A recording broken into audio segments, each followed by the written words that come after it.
네, 행복한 안식일입니다. 날이 많이 길어지니까 좀 시간 맞춰 오는 게 쉽지 않죠. 네, 하여튼 계속적으로 오늘 보니까 해질 시간이 5시, 7시 반이 지나가는 것 같아요. 그죠? 그래서 많이 이제 안식일이 시작되는 것 같습니다. 이제 지금부터. 네, 바쁘고 분주한 그런 시간이지만 이 안식일 여러분의 모든 마음의 짐과 또 삶의 모든 벌어지는 일들을 멈추시고 지금 이 시간은 하나님의 임재하시는 시간의 지성소 속으로 함께 들어와서 하나님이 주시는 축복과 은혜를 경험할 수 있게 되기를 바라겠습니다. 제가 보훈에서 이제 일요일부터 며칠간 구도자를 가르치고 왔는데 정말 귀한 경험을 좀 했습니다. 거기에 가서 보니까 천주교를 다니시는 분과 또 개신교인 2분, 그리고 개신교에서 이제 그 신앙을 재림교인으로 이제 바꾸려고 결심한 한 분도 만났고, 또 이전에 불교를 열심히 다니다가 이제 기독교 신앙을 또 찾고 있는 한 가족을 또 만났습니다. 돌아오는 날 이제 침례 결심을 하신 분이 집이 용인이라고 해서 이제 그 용인교회 목사님께 부탁을 드려서 아마 내일 오후에 아마 침례식이 있을 것 같고요. 그 또 한 가족은 세종시에 사시는 분인데 그 3박 4일 동안 정말 많은 시간들을 함께 했습니다.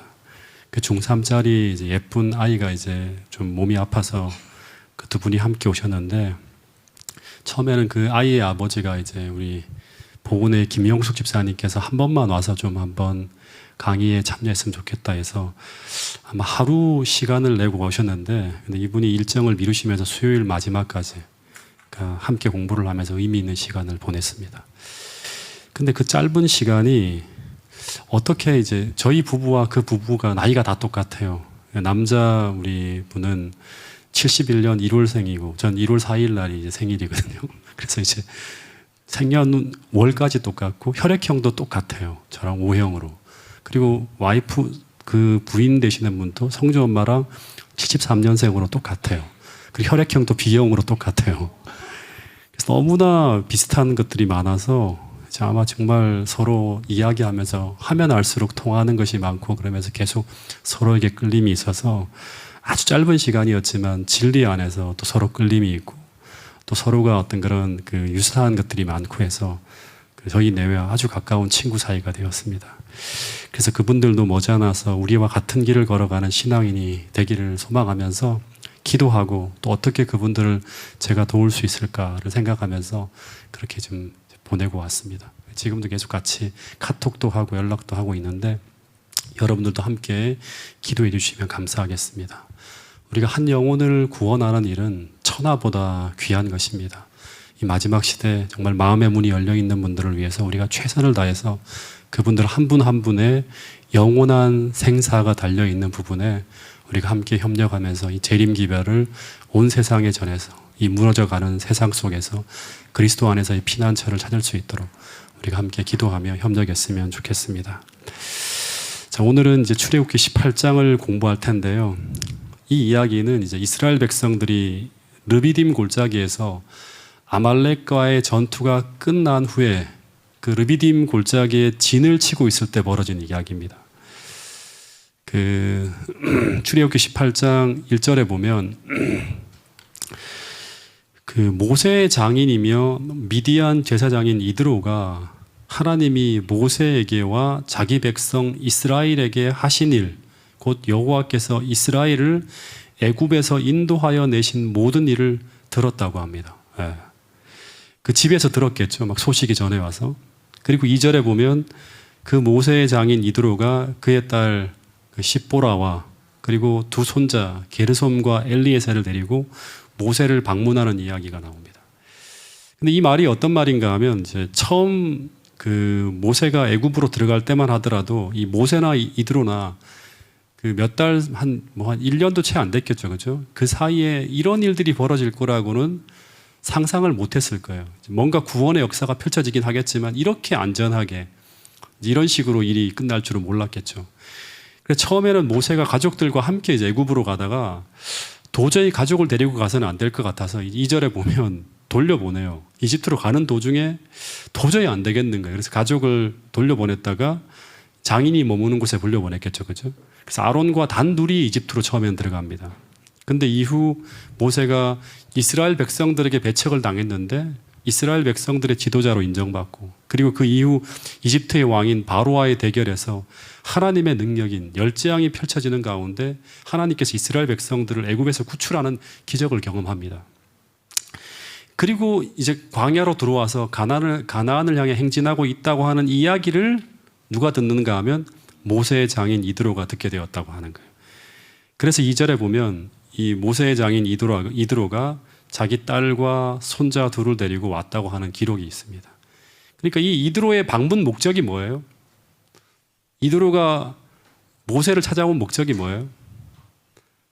조직 개편을 위해서 찾아왔나요? 네? 모세와 이스라엘이 경험한 그 놀라운 역사를 듣고 이제 가족들을 모세에게 돌려보내도 안전하겠다고 하는 판단이 서서 이제 모세의 아내와 두 아이를 데려다 줄 목적으로 방문을 한 거예요. 이게 이제 방문 목적이에요, 원래. 그래서 8절부터 11절에 보면 8절부터 11절의 내용에 보면 그 모세를 만나갖고 이 모세의 장인이 행복하게 재회의 기쁨을 누리면서 이렇게 쭉 이야기를 나누고 있는 장면이 나옵니다. 그래서 이 모세가 그 하나님께서 이스라엘 백성들을 위해 행하신 하나님의 놀라운 행세들을 자세히 설명했다고 하는데 그 내용이 8절부터 11절까지의 내용이에요. 그래서 텐트 안에서 축연을 베풀면서 서로 교제하며 주고받는 이야기가 뭔가 하면 모세가 자신이 경험한 그 하나님의 이야기를 전하면 이드로가 그 이야기를 듣고 어떻게 합니까? 깊은 감동을 받으면서 하나님을 찬양하는 이야기를 합니다. 야, 하나님 정말 위대하신 분이구나. 그리고 네 이야기를 들으니까, 너의 이야기를 들으니까 진짜 여호와는 모든 신보다 크므로 하나님께, 이스라엘에게 교만하게 행하는 자들을 하나님이 다 물리치시는 걸 보게 된다. 그래서 막 너무나 감동이 된다고 하는 거예요. 그리고 그 축연의 끝에 어떤 일을 하는가 하면 12절에 보면 함께 하나님께 예배하는 것으로 끝이 납니다. 그러니까 이제 요 이야기를 12절까지 이야기를 쭉 보면 예배의 의미라고 하는 게 뭐냐 그러면 우리가 안식일날 예배를 드리잖아요. 그죠? 일주일간 쭉 보내고 난 다음에 그들이 지금까지 승리하고 생존하고 엄청난 공격을 막아내고 이곳까지 이른 것은 지금, 그리고 또 이제 모세가 장인을 만나고 가족들을 만나서 행복한 한때를 보낼 수 있었던 것은 다 나의 능력이나 슬기로움이 아니라 하나님의 보호와 보살핌과 인도하심이라고 하는 것을 인정하는 거예요. 네. 인정하는 것. 인정하고 그리고 어떻게 하는 거예요? 감사하는 거죠. 네. 네. 그 이야기를 쭉 하고 난 다음에 어떻게 하는 거예요? 희생 제물을 딱 잡는 거예요. 네. 이게 예배입니다. 욥기서 1장에도 보면 생일 잔치가 끝나면 1년 동안 나를 돌보아 주시고 보살펴 주신 하나님께 감사하면서 막 이 생일 잔치가 끝나면 희생제사 예배를 꼭 드리는 걸 볼 수 있습니다. 창세기 12장에서도 아브라함이 가나안에 들어가자마자 지금까지 인도해 오신 하나님께 감사하며 제단을 쌓고 희생제사를 드리는 걸 볼 수 있습니다. 이것은 전부 다 우리의 삶에 벌어지는 모든 행복과 모든 성취와 축복의 모든 이유가 다 하나님께 있음을 인정하는 거예요. 근데 그렇게 겸손하게 하나님을 인정할 때, 그럴 때 하나님은 계속 하나님의 축복과 하나님이 주시는 행복을 이어지게 하시겠다고 성경은 이야기해요. 그래서 하나님은 뭐라고 하는가 하면 범사에 어떻게 알아? 그분을 인정하라고 하는 거예요. 예. 너의 행복이 어디서 왔고 지금도 이렇게 우리가 예배를 드리며 이 자리에 앉아있는 이 모든 이유가 다 누구 때문이다? 하나님 때문이다. 그러면 하나님께서 어떻게 하신다? 계속 내 길을 지도하시리라고 하는 거예요. 그래서 우리가 언제나 모이고 헤어지고 교제하는 가운데 어떻게 해야 되는가 하면 마칠 때마다 어떻게 해야 된다? 기도로 하나님께 예배하며 늘 하나님을 인정하고 하나님께 감사하는 그런 모습은 그리스도인이라고 하는 사람들이 예배 중심으로 살아가고 있다고 하는 것을 보여주는 굉장히 중요한 일이라고 하는 것을 잊지 않게 되기를 간절히 바라겠습니다. 23절부터 보면 이제 모세와 이드로가 이제 축연이 딱 끝난 그 다음 날 이드로가 돌아가지 않고 잠시 머물게 되면서 엄청난 일이 벌어집니다. 출애굽기 18장은 이스라엘 백성들의 역사 속에서 한 그 획기적인 변화가 일어나는 한 장이에요.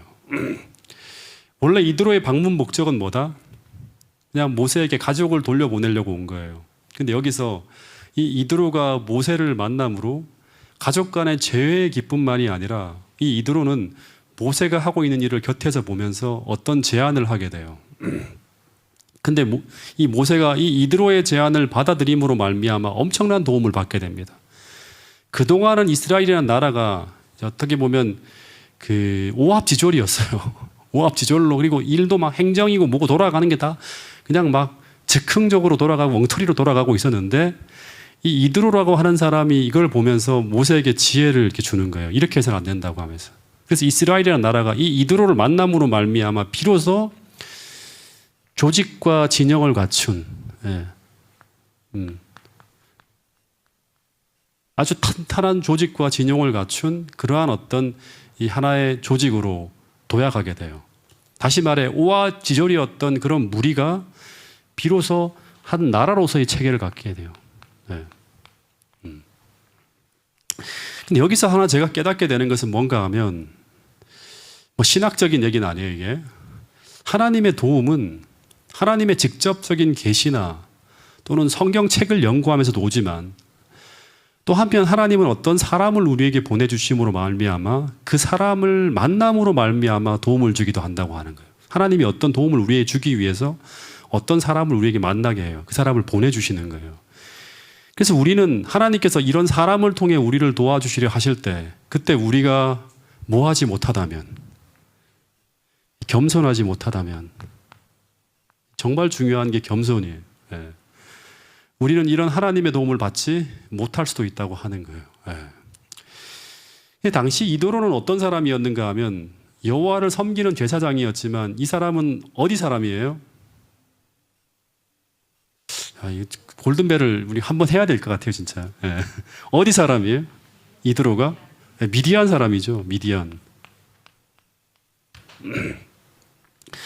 제사장이었지만 미디안 사람이에요. 이스라엘 민족이 아니라 미디안인이에요. 그러니까 미디안인은 어떤 사람인가 하면 아브라함의 후처인 구드라의 후손이에요. 구드라가 낳은 아들 중에서 하나가 미디안이에요. 그게 후손이에요. 그래서 이 사람은 미디안에서 하나님을 숭배하긴 했지만, 이 사람은 어찌 보면 이스라엘 백성들보다 훨씬 더 적은 빚 속에서 하나님을 섬겨오던 사람이었어요. 그러니까 하나님은 지금 어떻게 하죠? 아브라함, 이삭, 그 다음에 야곱, 요셉 이렇게 이어지면서 이제 하나님 백성들 직접적으로 계속 빛을 주는데, 이 미디안인은 어떻게 보면 사이리에서 빛을 받고 있는 사람이었죠.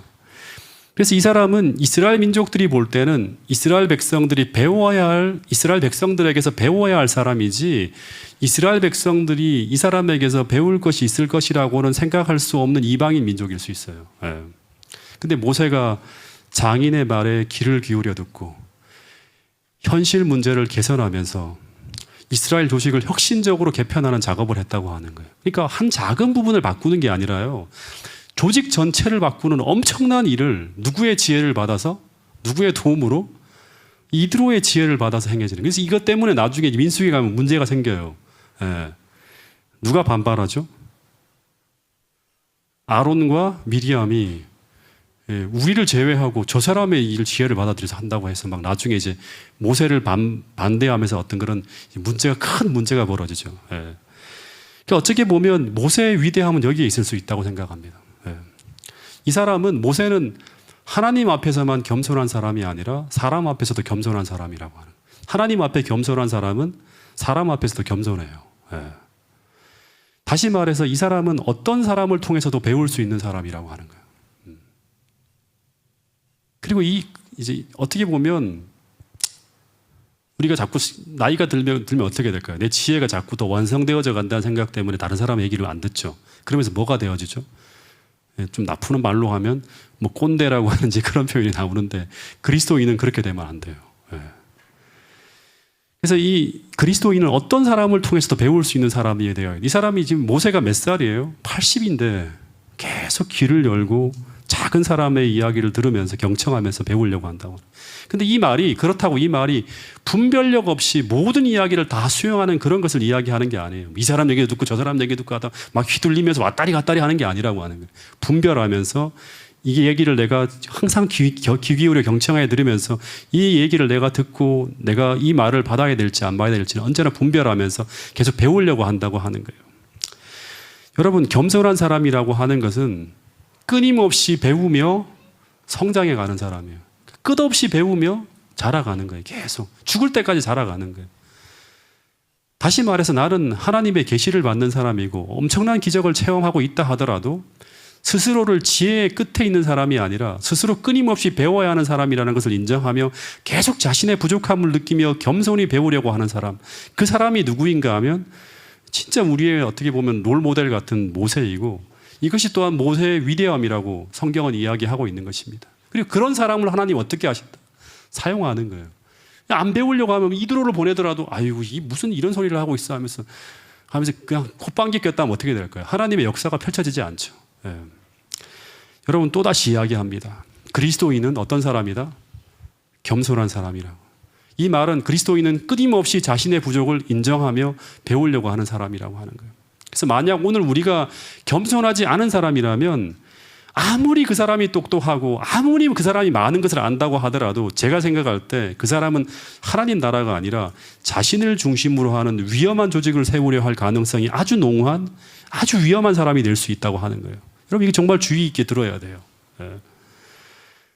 그래서 또 한 가지 우리가 여기서 배우고 넘어가야 될 중요한 것 중에 하나는 뭔가 하면 이 모세와 아론이 아무리 지혜롭고 성령이 충만하다고 하더라도 하나님은 이 모세와 아론이라고 하는 두 사람만이 아니라 수많은 사람들의 도움을 통해서 그 나라를 세우게 하심을 보게 됩니다. 이 말은 인간이라고 하는 존재는 아무리 하나님과 가까이 동행하고 있다 하더라도 인간이란 존재는 어떤 사람이다? 불완전하고 부족한 존재이기 때문에 서로의 협력과 도움을 통해서 온전해질 수 있다고 하는 거예요. 더하여서 어떤 한 사람이 아무리 지혜롭고 아무리 영적이고 아무리 완전해 보인다 하더라도 인간은 불완전한 존재이고, 어떤 한 사람이 절대적인 판단력과 지혜를 가지고 있다고 생각하는 것은 절대로 틀린 것이라고 하는 것을 보여주고 있는 이야기가 바로 뭔가 하면 출애굽기 18장 이야기라고 하는 것입니다. 여러분, 이 부분은 정말 우리가 잘 배우고 숙고하고 깊이 생각해야 될 부분이라고 하는 것입니다. 13절에 보면 이제 추견이 끝나고 난 그 다음날 벌어지는 거예요. 모세가 백성을 재판하느라고 앉아있고 이 백성들이 아침부터 저녁까지 모세 곁에 쭉 서서 이제 대기하고 있는 거예요. 200만 명 중에서 소송을 가지고 오는 사람, 그다음에 또 뭔가 물어볼 것을 가지고 찾아오는 사람, 수많은 사람이 다 누구한테로 온다? 이 모세한테 오는 거, 집중하는 거죠. 모세와 아론에게 오는 거지만 아론은 대변자니까 실제로 모세한테 오는 거죠. 근데 14절에 보면 이 모세의 장인이 모세가 백성에게 행하는 모든 일을 다 봐요. 하루 종일. 그리고 난 다음에 저녁에 다시 장막에 들어가서 이런 말을 했다고 합니다. 이르되 내가 이 백성에게 행하는 이 일이 어찌 됨이냐? 네가 어찌하여 홀로 앉아있고 백성은 아침부터 저녁까지 내 곁에 서 있느냐? 이 말은 이드로가 하루 종일 모세가 하는 일을 하루 종일 본 거죠. 근데 사람들이 하루 종일 모세에게만 몰려오는 것을 보면 이런 책망을 하는 거예요. 근데 이 말은 어떻게 보면 이렇게 다르게 이렇게 표현할 수 있어요. 너가 어떻게 이 나라를 이렇게 이끌고 있냐 하는 거예요. 이런 엄청난 나라를 어떻게 이런 방식으로 이끌고 있냐고 하는 거예요. 오늘날로 말하면 어떻게 이렇게 행정을 하고 있는가라고 이렇게 약간 책망을 했다고 하는 거예요. 그래서 15절에 보면 모세가 뭐라고 대꾸하는가 하면 모세가 그의 장인에게 대답하되 백성이 하나님께 물으려고 내게로 옴이라. 그러니까 그들이 일이 있으면 내게로 오나니 내가 양쪽을 재판하여서 하나님의 율례와 법도를 알게 합니다. 재판을 하고 난 다음에 하나님이 이렇게 얘기했다. 하나님의 율례와 법도를 가르쳐 준다고 하는 거예요. 이 말은 내가 하나님의 지혜를 묻고 백성에게 전달하는 사람으로서 그 일을 하는데 뭐가 잘못이 있는가 하는 거예요. 나는 내가 해야 될 일을 정말 열심히 하고 있습니다라고 하는 거예요. 그러자 17절에 모세의 장인이 그에게 이르되 내가 하는 것이 어떻다? 옳지 못하다 하는 거예요. 네. 그러니까 이 말은 너가 그렇게 하는 것은 틀린 것이라고 하는 거예요. 그런 방법으로 하는 것. 근데 이것은 하나님이 한 말이 아니라 누가 한 말이에요? 이드로가 한 말이에요. 근데 이드로가 모세의 장인이기도 하지만 또다시 말하지만 미디안 제사장이라고 하는 거예요. 그러니까 이드로는 모세보다 훨씬 더 부족한 빛을 받고 살아가는 사람이라고 볼 수 있습니다. 제가 이 장면을 보면서 이것도 개인적으로 생각한 건데요. 모세가 그 창세기라고 하는 엄청난 빛을 어디서 받았죠? 미디안 광야에서 받았어요. 장인들과 같이 있을 때 거기서 받은 거예요. 그리고 그 미디안 광야에 있으면서 그의 장인에게 어떻게 했을까요? 빛을 받았으면 하나님 백성들을 어떻게 나눠주는 거죠. 이 장인에게 창세기의 빛을 가르쳐준 인물이 아마 모세일 수 있어요. 거의 제가 볼 땐 100%. 예. 그뿐 아니라 그는 지금 이집트에 들어가서 어떤 경험을 했죠? 엄청난 하나님의 역사를 경험하고 그리고 하나님 말씀을 직접적으로 들으면서 지금까지 걸어온 사람이에요. 그리고 이 조직과 편제를 가지고 지금 이스라엘 백성들을 성공을 했죠. 이집트에서 끌어냈잖아요. 그 사람들이 인정을 받으면서 이 바로를 물리치고 지금 오는데 그 결정적인 기여를 한 사람이 누구예요? 이 모세예요. 예. 그런데 이 편제와 조직을 가지고 성공적으로 이스라엘 백성들을 이끌며 이곳까지 왔는데, 그런데 이드로가 지금 모세에게 뭐라고 하는가 하면 너가 지금 하고 있는 일이 옳지 못하다고 하는 이런 말을 들을 때 저라면 조금 흔들릴 수 있을 것 같아요. 왜냐하면 모세의 나이가 지금 몇 살이다? 80이에요, 80. 이드로가 한 90 몇 살에서 아마 100살 가까이 됐겠죠.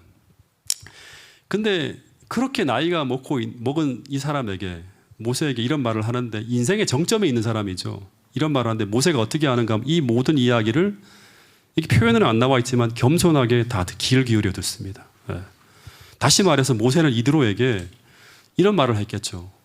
장인어른 어떻게 그렇게 하셨는지 한번 말씀해 주실 수 있어요? 이렇게 물었겠죠. 예. 만약에 그렇지 않고 아유 이렇게 했으면 더 이상 말을 못했겠죠. 너 잘못했다고 하는데 아유 왜 이런 말씀을 하실까 하면서 네, 아무튼 제가 생각해도 좋은 그런 말씀일 수 있지만 제가 하여튼 저는 제 방식대로 하겠습니다 하면 더 말을 안 했겠죠. 어떻게 그런 생각을 하십니까? 라고 물었겠죠. 제가 지금 참으로 고단한데. 예. 그러더니 이 장인 이드로가 무엇이 잘못되었는지를 쭉 설명을 해요. 그 이야기가 18절부터 나옵니다. 이제 이 이야기들은 진짜 어떻게 보면 굉장히 이제 교회라는 어떻게 흘러가야 되는지, 하나님 나라가 어떻게 흘러가야 하는지 설명해 주는 굉장히 중요한 아이디어들이 다 나옵니다. 신약까지 이 방법대로 사도행전에도 보면 조직 개편이 일어나요. 교회가 막 엄청나게 사람들이 몰려올 때. 먼저 18절에 나온 뭐라고 하는가 하면 너와 함께한 이 백성이 필경 이런 방법으로 가면 기력이 쇠하리니 이 일이 내게 너무 중함이라. 네 혼자 할 수 있는 일이 아니라고 하는 거예요. 하루 종일 하는 걸 보니까 얼마 못 가서 끝난다고 하는 거예요. 여러분, 당시 이스라엘 백성들의 숫자는 200만 명이 넘는 사람들이에요. 근데 이 사람들이 소수의 몇몇 사람들에 의해서 체계 없이 관리가 되고 있다면 어떤 일이 벌어질까요? 모세가 아무리 열심히 바쁘게 뛰어다닌다 하더라도 여러 가지 빈틈이 굉장히 많아지겠죠. 예상할 수 있는 거예요. 그죠? 예. 더하여서 모세는 이 엄청난 업무로 필경 기력이 쇠할 수밖에 없는데, 그 이유는 모든 송사가 다 모세 한 사람에게만 몰려오기 때문에 이 모세에게 한 사람에게 지워지는 이 짐이 너무 중하다고 하는 거예요. 그래서 이드로가 이런 충고를 합니다. 19절에 보면 이제 내 말을 들으라. 내가 내게 방침을 가르치리니 하나님이 너와 함께 계실지로다. 너는 하나님 앞에서 그 백성을 위하여 그 사건들을 하나님께 가져오며 그들에게 율례와 법도를 가르쳐서 마땅히 갈 길과 할 일을 그들에게 보이라고 이렇게 이야기를 합니다. 이 말이 무슨 말 아닌가 하면, 너는 하나님 앞에서 하나님께서 주신 말씀을 백성에게 가르쳐서 그들이 마땅히 갈 길과 할 일을 하되, 이제 큰 덩이들은 이제 비전 같은 것들을 백성에게 직접적으로 전달을 하지만, 큰 그림들을 그려서 계속 전달하지만 나머지 더 작은 일들은 어떻게 알아? 그 일을 감당할 사람들을 임명해서 나누라고 하는 거예요. 예. 그 다음에 보면 21절부터 보면. 예. 그래서 이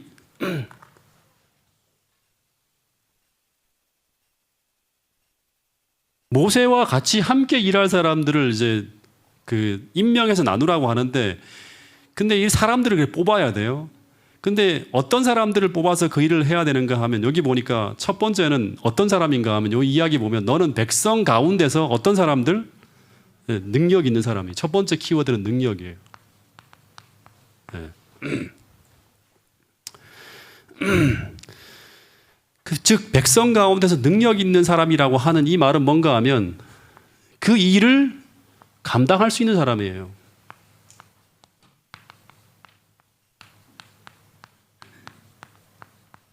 감당할 수 있는 능력이 있는 사람이에요. 그 일을 감당할 수 있는 능력이 없으면 어떻게 될까요? 그 사람이 괴로워 죽죠. 예, 예. 그래서 감당할 수 있는 능력과 더 플러스하면 지혜가 있는 사람이겠죠. 두 번째는 뭔가 하면 하나님을 두려워하는 뭐예요? 신앙심이죠. 네. 하나님을 두려워하는 신앙심을 가지고 있는 사람이어야 되고, 세 번째는 뭐냐 그러면 진실하며 불의한 이익을 미워하는 자. 이거는 뭐예요? 품성이죠. 네.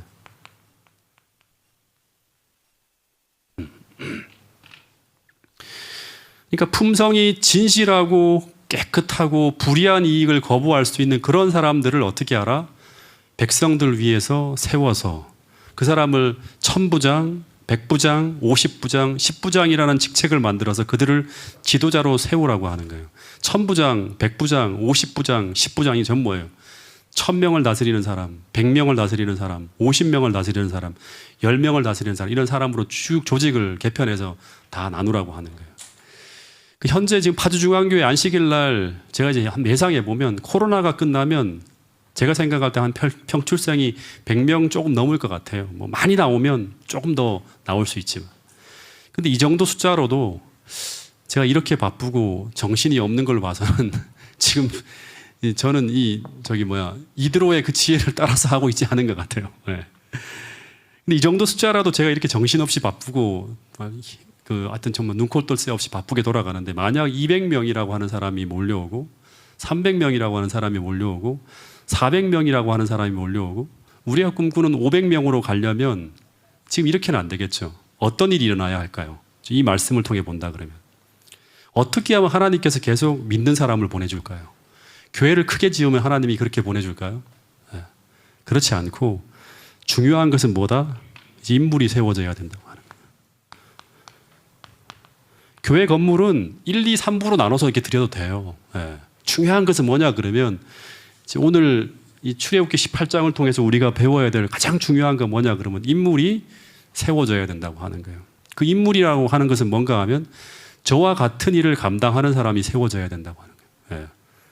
그러니까 목회자는 한 사람만 있으면 한 사람 분량만큼의 교인들이 주어지는 거예요. 네.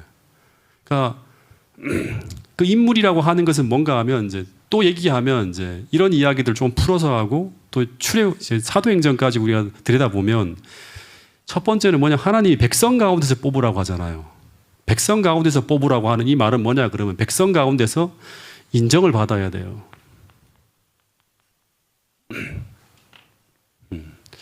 백성 가운데서 인정을 받지 못하면 백성들은 그 사람의 말을 따르지 않겠죠. 예.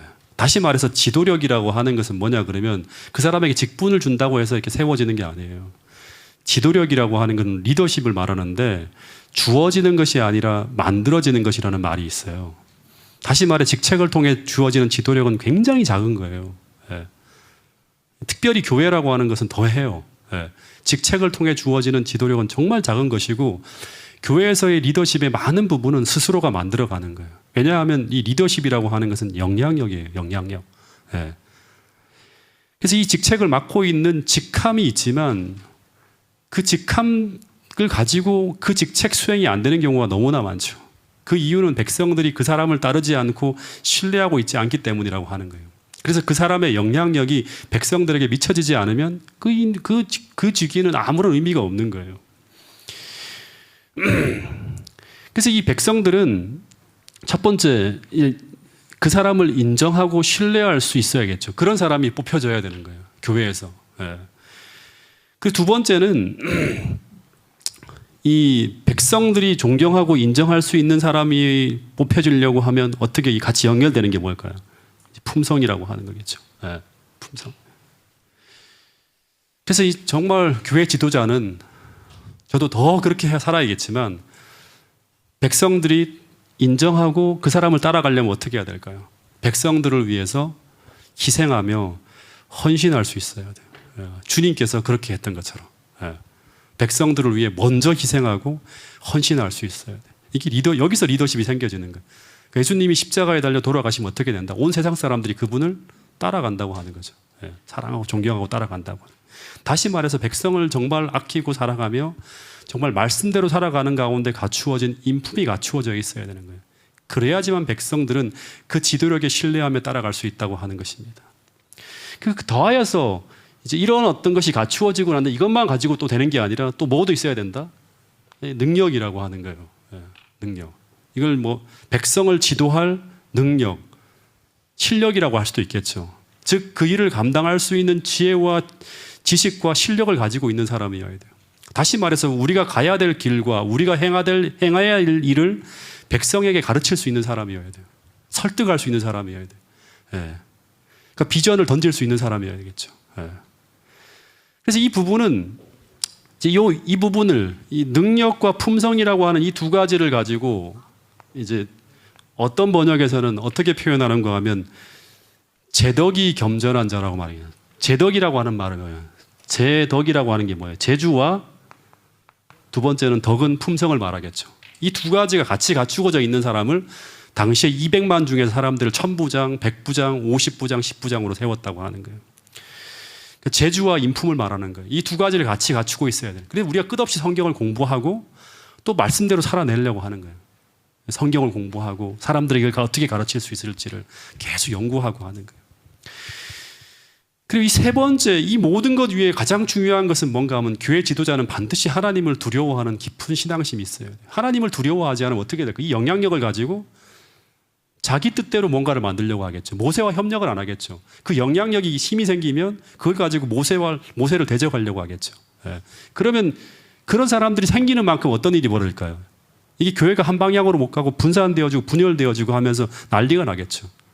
정말 하나님을 두려워하면서 깊은 신앙심을 가지고 있는 사람들이 제덕을 같이 갖추어서 신앙을 통해서 지혜를 얻고 신앙을 통해서 품성이 변화가 일어나는 가운데서 같은 비전을 가지고 같이 함께 어우러져서 교회를 이끌어가는 것이 바로 뭔가 하면 하나님이 몰래 교회를 통해서 세워지는 그 조직의 모습이라고 하는 거예요.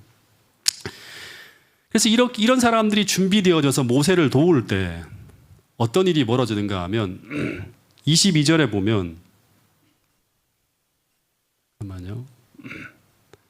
22절에 보면 그들이 때를 따라 백성을 재판하게 하면서 큰 일은 모세가 맡고 작은 일은 모두 지도자에게 의뢰하며 일이 처리되어지고 다스려질 때 23절에 보면 백성들도 더 평안해질 수 있었다고 그렇게 이야기하고 있어요. 그래서 부조화 선지자 300페이지에 보면 이 권고가 어떻게 되었다? 이방인 사람에게 의해서 던져진 이 권고가 받아들여졌을 때 그것은 백성에게 안도감을 주었다고 하는데 이제 안도감이라고 하는 것은 이게 이제 뭐 번역의 어떤 그런 건데 제가 영문 번역을 보니까 이 모세에게 많은 짐이 이렇게 옮겨졌다고 이렇게 표현이 돼요. 경감되어졌다고 하는 거예요. 짐이 엄청나게 지치고 힘들고 해서 이걸 다 감당하려고 하니까 너무너무 괴로웠는데 모세에게 굉장히 편안함을 주었다고 하는 거예요. 그리고 백성들 사이에서도 더 완전한 질서를 유지할 수 있게 해 주었다. 1000부장, 100부장, 50부장이 다 체계 있게 돌아가면서 백성들의 어떤 그런 심판하고 그 다음에 돌보아주고 갈 길과 할 일을 가르치고 하는 이런 일들이 막 벌어지면서 이 교회가 굉장히 더 안정적으로 돌아가는 걸 볼 수 있어요. 근데 이렇게 교회의 조직을 편성하고 이 일꾼을 뽑는 이 모습은 1500년이 흘러간 후에 사도행전에서도 거의 비슷한 모습으로 조직이 편성되어지는 걸 보게 됩니다. 그러니까 하나님이 일하시는 방법은 똑같아요. 지금도 똑같아요. 출애굽기의 이 지혜가 사도행전의 교회에 나타나고 오늘날에도 마찬가지로 필요하다고 하는 거예요. 사도행전 6장에 보면 교회가 급성장해요. 조직이 막 커질 대로 커지는 거예요. 사도들의 일이 굉장히 많아졌어요. 사도행전 6장에 보면 정신없이 바빠지는 거예요. 그러면서 사도들이 그 일을 감당하지 못해서 하나님 말씀과 기도에 몰입하지 못하는 일이 벌어질 때 교회에 문제가 생기기 시작합니다.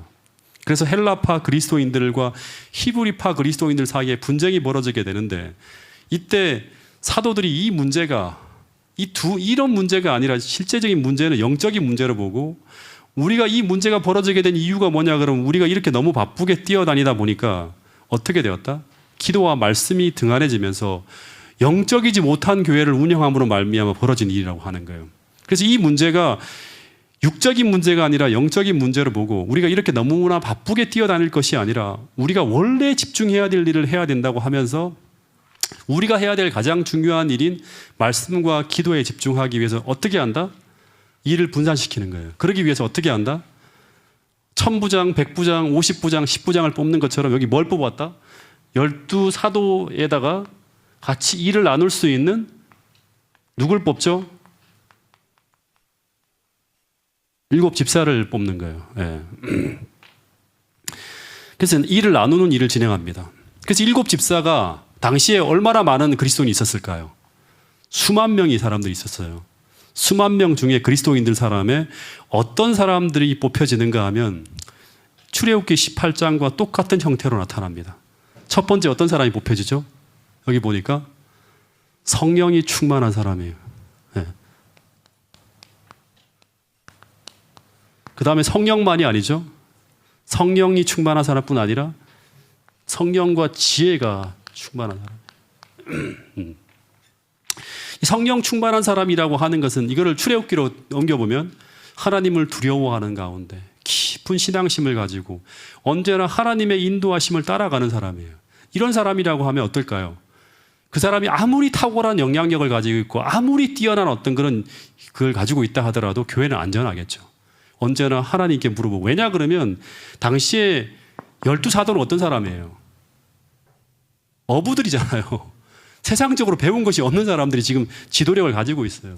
근데 이 사람들이 성령의 충만함을 가지고 하나님께 물어보고 늘 어떻게 보면 깊은 신앙심을 가지고 있지 않다면 어떻게 될까요?